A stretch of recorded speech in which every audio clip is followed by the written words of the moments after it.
Kenya's recurrent expenditure takes close to half of the country's budget, with the remaining monies being directed towards infrastructure development, forcing the government to further seek additional funding through borrowing to finance the projects, a trend that has put the country at crossroads with the internationally best practice, where a country's wage bill to public revenue ratio should be between 30 to 40%.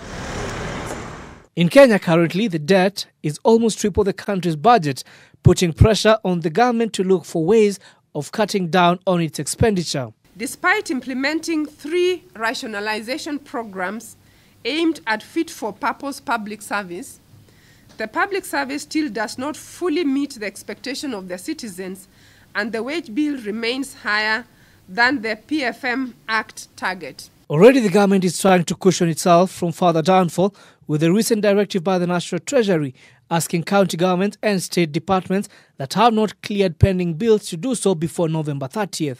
As a responsible government, we have a duty. Have a duty of care, not only to release resources, but make sure that all these resources are used for the purpose that was intended. SRC Chair Lynn Mengich further says that the planned conference is expected to craft a clear roadmap on how to bring down recurring expenditures to around 35% of Kenya's GDP. The meeting is expected to have participants from the public as well as private sector, with 14 intergovernmental departments expected to offer their views on the way forward and specifically on the issue of performance-based management. Concerted efforts by all arms of government is required to achieve a wage bill of not more than 35% of revenue.